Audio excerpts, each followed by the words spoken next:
Discover what's stopping you to achieve what you desire and how to grow your wealth with a money mindset in today's episode with Gal Ezra. And he's the CEO and coach of Guaranteed Prosperity, serial entrepreneur, property investor, podcast host, public speaker, and business coach. So tell us, Gal, what is the secret for entrepreneurs to grow their wealth with a money mindset? Welcome to Awakened Titans podcast with Lily Patrascu. Mind-blowing conversations with influential business titans sharing how you can manifest abundance, love, joy, success through quantum awakening, quantum manifestation, quantum healing, quantum miracles, exponential business growth, and innovative products and services. Yeah, so the first thing is that you need to realize that you don't need your mind. And I know that that sounds weird. You know, most people look at their mind as something very important because the mind is their experiences. And people think that their experience is very important. Now, I say that your experience is what's limiting you. Because anytime there was any improvement in any sphere of life, technology, business, somebody said, I don't care about my experience. I'm doing the thing that I can create, my ideas. So at one point, experience told us that man cannot fly. And then some brothers came along and said, we have an idea that we can fly. At one point, there was the idea that you can never have 1,000 songs in the palm of your hand. And Steve Jobs came along and said, I don't care about that experience. My experience, my idea is you can. So your experience is actually what limits you. And when you have a mind, and people are all about their mind, their mindset, what you're basically saying is, look, I'm a spiritual being that has a mind that I need to check all the time on my mind. I need to check my mind before I do. What I'm saying is you don't need to check your mind. You need to know. When you're in an excellent condition, you don't need to check, you know. You don't need to believe, you know. So what people need in order to have an excellent money mindset is actually to not have a mindset. It sounds counterintuitive, but you need to know. Of course, the question is, how do you know and what's stopping you from knowing? But that's another subject we can, get into, yes or no. Depends on you.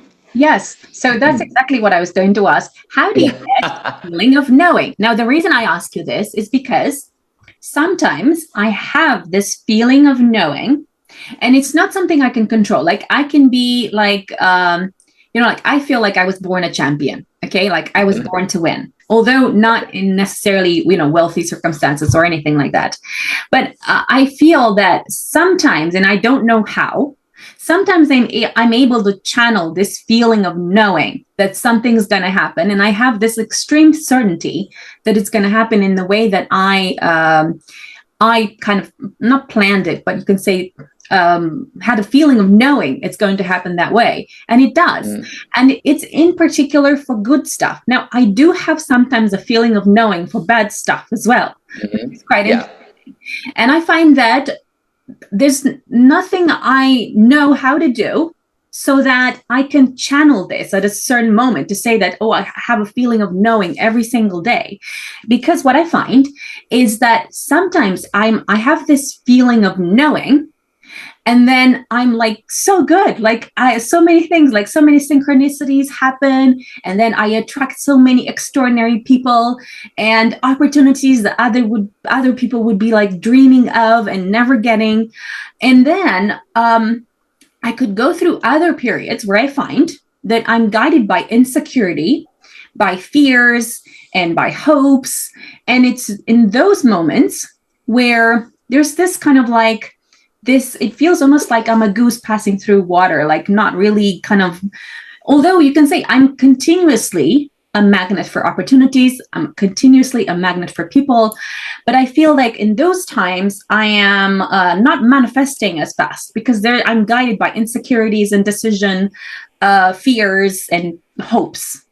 But when I have this feeling of knowing, I'm like this machine. It's like I'm the goddess of the universe, and then I know everything, and it's like everything is working, and I'm having so much fun, and I feel loved, and I'm joyful, and then everything works, and I'm making money, and then I'm healthy, and I'm in love, and I'm in love with myself, and even if I'm not in a relationship, I still feel that. So tell us how to actually get to this feeling of knowing all of the time.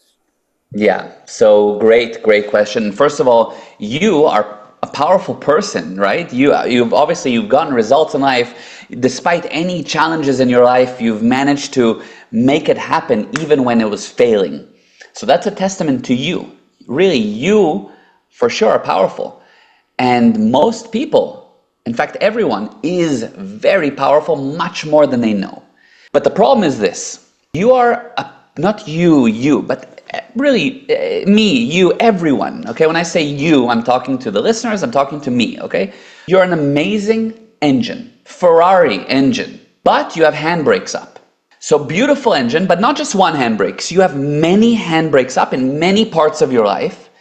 And so what happens is you try to go, and sometimes it does, sometimes it doesn't, which means it's not under your control. So there's a concept that's called cause or effect.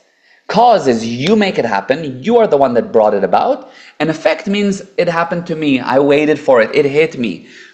Good or bad. If it's hitting me without me making it happen, it means that I am effect. What we want to be is cause. Cause means we make it happen. Do you get that so far? You get what I'm saying? Yes. Good. So for as long as you are guided, what that means is that for that time that you're being guided, you are at effect. Because I need to be guided means I don't know. It means that something needs to guide me. I'm at the mercy of the guide. If the guide tells me to go here, I go there. If the guide tells me to go there, I go there. You don't need to be guided by anything. You need to guide. You are the guide. So first of all, you need to get this viewpoint of if it puts me at effect, it's not me, number one. Number two, and this will sound weird to everyone listening, I know, and what I say is opposite to what almost everyone says, so I'm giving fair warning, I'm giving a disclaimer, it's opposite to what mostly everyone says, but once you understand it, you'll see it works. You do not need feelings, because your feelings are not you. They are your feelings. Like you have your cell phone, your car, your watch, your feelings. It's not you. It's something that belongs to you. Like my phone belongs to me. It's not me though.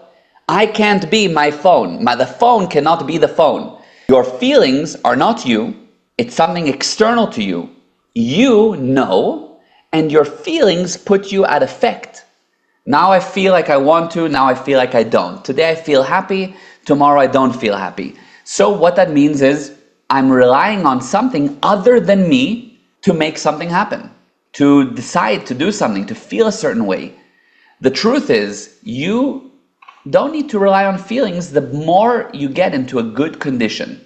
Because you know, you can make something feel a certain way, but you don't need to feel it. Do you get what I'm saying? I know it's kind of different. Yeah, it's almost like the feelings are your possessions, and then you are the guide, and you are in control of your feelings as well, because they belong to you. So you can kind of have some sort of control over it. Am I getting this? You're totally getting it, because you see, but it's different, because most people worship their feelings. Most people, what their feelings tells them is what is true. Most people, they say, listen to your feelings. I say, no, don't listen to your feelings. Your feelings are not you. What do you need to do to get the expected results? If I need to stay up late and I don't feel like it, but I need to stay up late to get my work done, I'll stay up late. I don't care what my feelings tell me. And I will love it, because you need to know that you create your own feelings. Your feelings don't come from some powder that gets sprayed on your head. Your feelings you create. So I not only do what I need to do, but I love it while I'm doing it. If I need to take care of an elderly person, and with that comes changing their diaper, I will love it. Love changing the diaper. Love it, because it's what's needed. So I'll do what's needed to help this elderly person or a baby. I have a newborn. I love changing her diaper because it's what's needed. I love it. People say, oh, but it's poo, it smells. No, it's not. I love it because it's what's needed. So I create my feelings. I don't get guided by my feelings. Okay, so tell us, how do we get to knowing something, trusting that it's coming from a feeling, from knowing, and not from a feeling of feeling great or feeling bad about it? How do we know it comes from knowing and not from a feeling of good? Yeah, good question. So number one, the first thing to know is, like anything, the way to know is to learn. Now, learning is not what most people think, which is adding data. Most people think if I'm learning, I need to add data, more books in the library. What I'm saying, no. Learning is actually removing data that isn't workable. There's something called a fake reality. A fake reality is a piece of information you're 100% sure is right. But when you use it, it doesn't bring you the expected results. It's something that you're sure is right, but doesn't bring you the expected results. In other words, you need to know if you have an area of your life that you don't have the expected results in, you have fake realities in that area. You have something you think is right, but it's very wrong. If you don't have the expected results in your relationships, if you don't have the expected results with your children, if you don't make enough money, if you're having problems with hiring, with firing, with organizing, with selling, with marketing, if you're not getting the expected results, you are operating on fake realities. Something you're sure is right, but it isn't. So learning is actually the process of removing fake realities, not adding data, removing fake realities. All of a sudden you lower the handbrake. Every fake reality that you get rid of, the handbrakes go down. You realize, wow, I'm actually a powerful engine. And slowly by learning, you get to a point where all of a sudden you understand. It doesn't mean you know it yet. It means I understand. So at the beginning, I'm learning to play guitar. It's very tough. I don't know how to play guitar. All of a sudden, I start to be able to play a few chords. Okay. Then all of a sudden, I understand how to play a song. It doesn't mean I know how to play guitar yet. It means I understand the guitar. Then you continue learning, and all of a sudden, one day, wow, I know. I know means I can create something new. I can just play and I can make up a song. I just know. I don't need to check into my book to see how do I do this. I just know. Like, how do you know your name? You just know your name. So you get to this point where you know. So how do you get to the point of that? I know. I just know and I can create by learning. People don't realize that there is a lot to learn on every subject, and you have to invest the time into learning. But learning has to be in the direction of removing data, not adding data, which is what we do that's unique. We remove fake realities, and you need to do it with the viewpoint that you already know. You're just here to handle the handbrakes. And again, that's what we do. And then we get everyone that works with us to this incredible position of, I know. Thank you. Give us an example. Let's say I want to be a billionaire and I'm not a billionaire. What fake reality do I need to remove in order to make it happen? Is it just to learn how to actually do the business better? Or what are you talking about in terms of like fake realities? Yeah. So number one, while we do teach a lot about how to actually run a business, there's many parts to running a business. Yes, sales, marketing, hiring, firing, we teach it all. But really, the first thing to do is to get the individual into a good condition. And what are the fake realities with getting to $1 billion?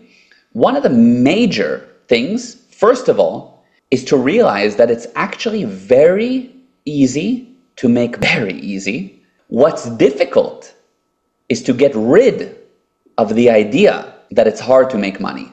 So what happens is everybody has this idea secretly. Everyone that doesn't have enough money, anyone, has this idea secretly that tells them, I cannot have enough money. I can't have money. I can't have money. They have this thing, but I can't. And so they go around all day long and they say, I want money, I want money, I want money, I want money, I want money. But anytime they go to say, I want money, anytime they go to sell, anytime they go to present their product, they at the same breath have something quietly that tells them, but you can't have money. But for you, it's no, you're not, you don't deserve it, you can't. They have many fake realities that basically say, look, you can't. So the first thing that we handle is getting rid of that. This thing that anyone that doesn't have enough money, without fail, has this thing that they secretly tell themselves, I cannot have money. So that's what we do. And now, how do we do it? I can talk about it, but I'll tell you one more thing. Anybody that says, I want to be successful, is currently saying, I'm a failure. Success is a target that only failures want to achieve. Success is a target that only failures want to achieve. And I know that that's not nice to hear, but people need to realize this.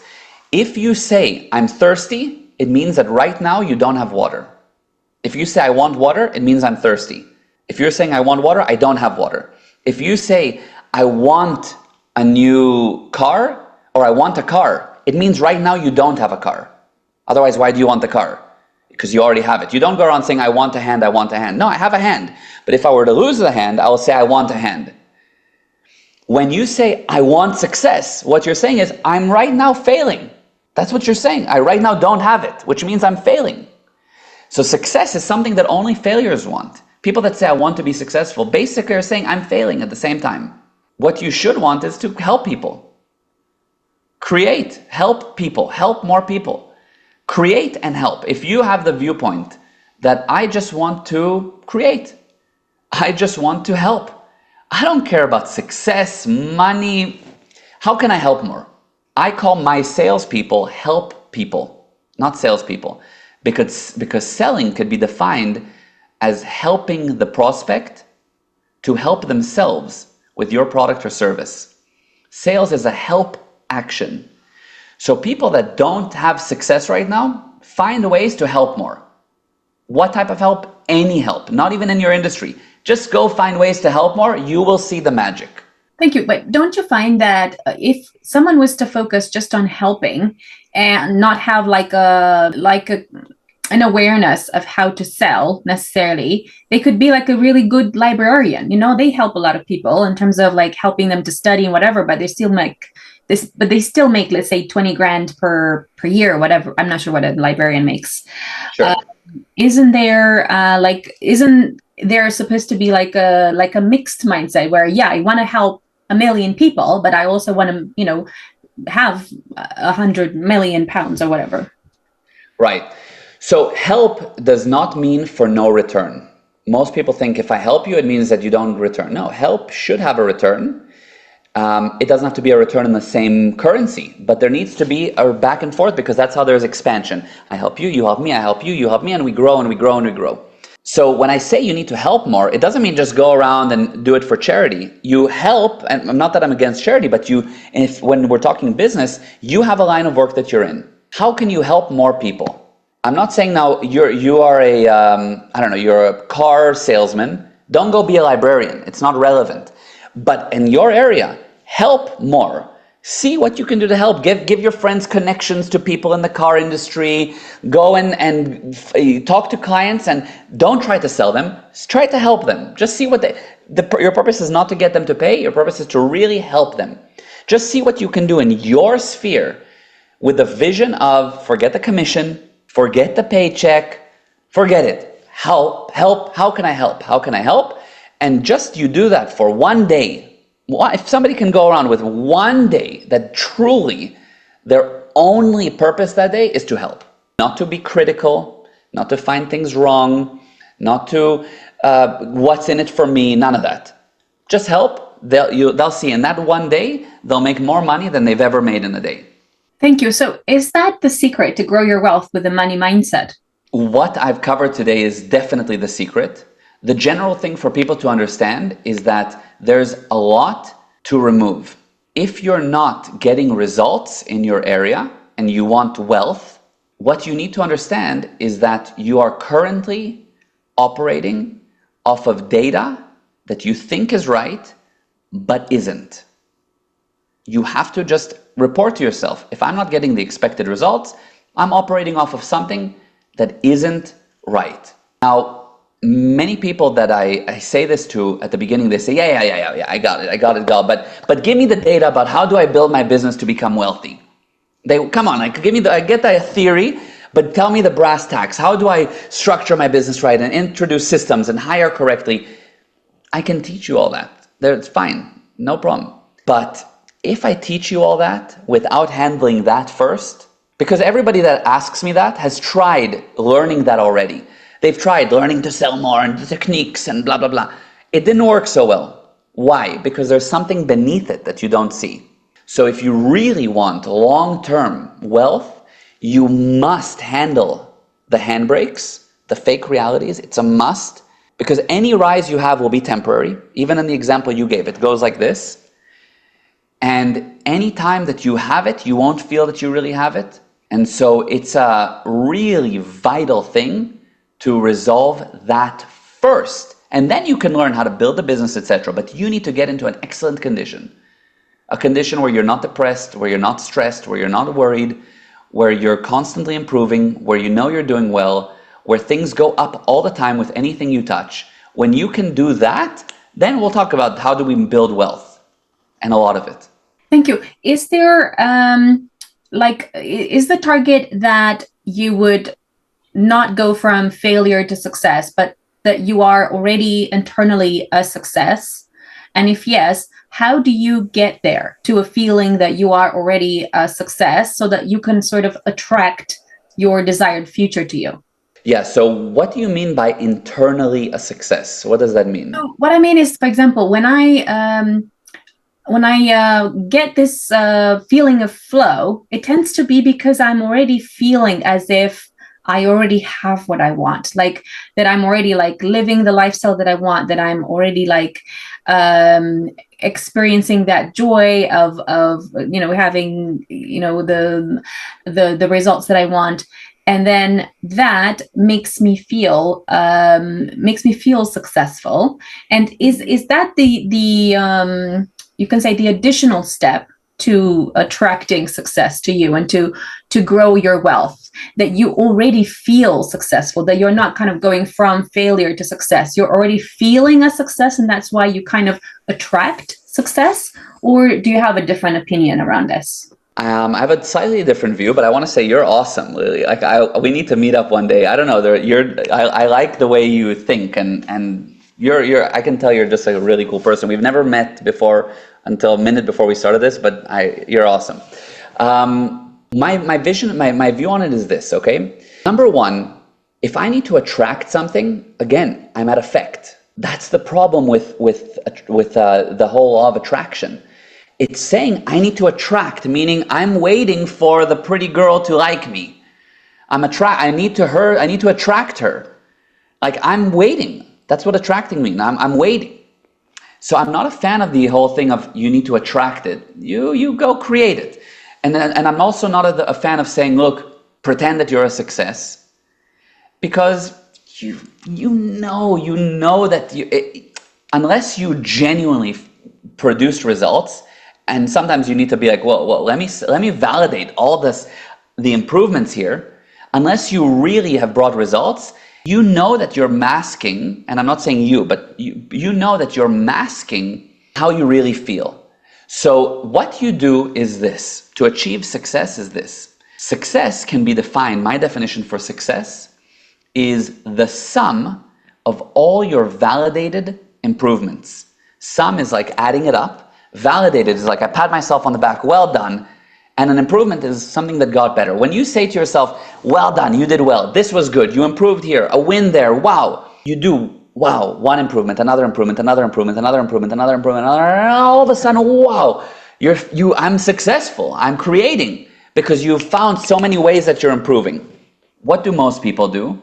Most people are experts at finding what was wrong. What is wrong with everything. Most people are experts at finding the bad.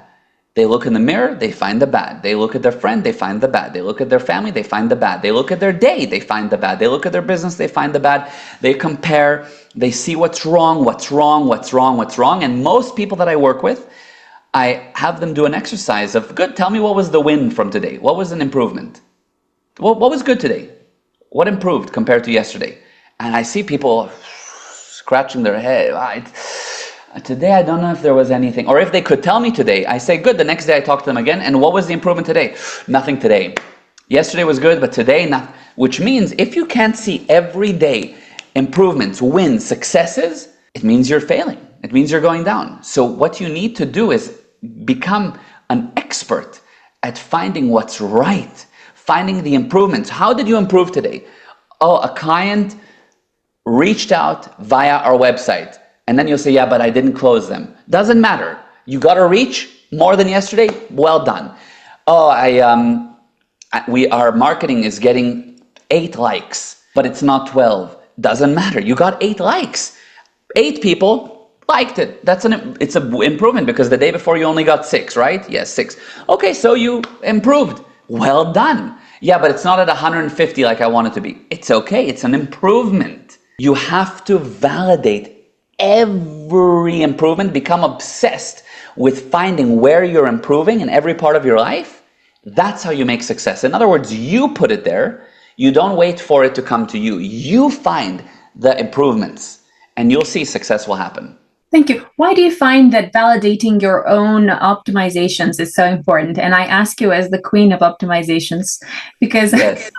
Everywhere I go, I always find so many amazing things that can be optimized, and it gives me so much joy to optimize stuff, including people. Like I'm talking about, for example, if someone was wearing, let's say, something that doesn't suit them in terms of like colors, as part of my program, what I do is that I look at what colors would suit them better, do a photo shoot, get them on the cover of a book. And then, their entire image kind of becomes, I feel like that they become a lot more confident. And because of that, they show up differently for themselves as well. Yeah. Amazing, by the way. That's so cool that you do that. I didn't know. That's amazing. Yeah. Yeah. I forgot what my question was. Your question was, why is optimizing so important? Why do I find that to be so important? Yeah, like why is it so important to kind of pat yourself on the back when you are, when you are doing these kind of things? Now, I do that actually with my partner, Harry, and how we do it is we have this thing called, you're not going to believe what happened. And, and every time we meet, and I'm talking, we live in the same house and we work in not the same business, but we have businesses that we collaborate with, and we always have this thing about you're not going to believe what happened, and there's always something that we celebrate, and sometimes we celebrate even really tiny things, but anyway, I'm digressing too much now. No, you're not. I'm with you fully. So I get what you're saying, and I like that. You're not going to believe what happened. That's cool. I'll tell you this, okay? And again, I know that the concepts I'm saying are different. Like I see a lot of podcast guests on many different podcasts, and they say the same type of stuff that everybody sort of agrees to and knows. And I know that what I'm saying is different. But when you apply it, it's true. And if you really give it the weight that it kind of deserves, you'll see it will affect your life positively. And again, I'm not saying you, but in general, right? So the idea is this. People think that they fix machine. Let me put it to you this way. When you have a machine that's broken, what do? You find what's wrong with it. Yes? That's like, this thing is broken. What's the problem? The batteries. The batteries are broken, are flat. We need to change them out. Let's get new batteries. The batteries are the problem. So to fix machines, you need to find what's wrong with them. Why isn't the car driving? Because there's a flat tire. That's what's wrong with it. So we become in this idea that to fix things, we need to find what's wrong with them, which is true when you're dealing with machines. To fix a machine, you need to find what's wrong with them. People, you fix by finding what's right with them. But most people try to fix people by finding what's wrong with them. So you go and you tell people what's wrong with them, what's wrong with them, what's wrong with them. You work with your staff, you tell them what's wrong with them. You have your wife and you tell her what's wrong, what she did wrong. People don't get fixed by finding what's wrong with them. That actually destroys them. People get fixed by finding what's right with them. In your case, optimizing. You find what's right. When you find what's right and you magnify it, you will see that they will naturally fix what's wrong, because we are the worst judges on ourselves. We know what's wrong with us. Like, you know what's not going 100%. You don't need somebody to come and tell you more about what's wrong with you. In fact, you find what's wrong with yourself that's not even wrong. Like, most people find things that are, they start to dislike qualities about themselves that are like their best qualities. So people are experts at finding what's wrong with themselves. You really don't need somebody else to tell you more of what's wrong with you, because people have a real problem with finding what's right with themselves. As I said, they don't validate their improvements. So you need to become somebody that finds what's right with your staff, what's right with your wife, what's right with you. If you find what's right with you, magnify the right. The bad, it's not that the bad isn't there. Everyone knows the bad's there. We don't need to make it bigger. Thank you. The bad's there. Let's grow the good. When you grow the good, you get so powerful that you can handle whatever is the bad. It's a different view. Like, nobody says this concept of what I just said. Machines you fix by finding what's wrong with them. People you fix by finding what's right with them. This concept, if you truly get it, it will change everything about your relationships, about your business, about partners, about everything. Thank you. Tell us where entrepreneurs can find you. Yeah.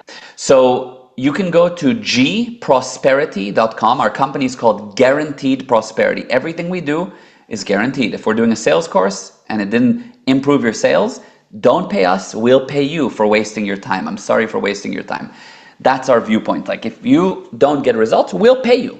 So everything we do is guaranteed. That's why the company is called Guaranteed Prosperity. You can find it as just G, the letter G, prosperity.com. I run a program where I have a bunch of training that I give for free. The courses I give for free, so you can get whatever knowledge you need. And every week we do these weekly coaching sessions live where I handle whatever problems you're going through. Plus you get support and all kinds of additional benefits. It's called the Money Mind. That's gprosperity.com/money mind.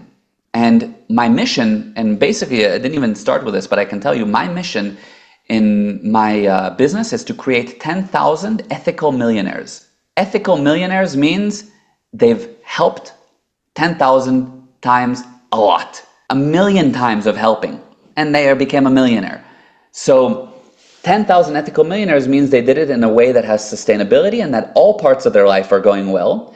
And so that's what I do on the Money Mind. It's a program that's extremely affordable. I've made it way more affordable than most coaching programs.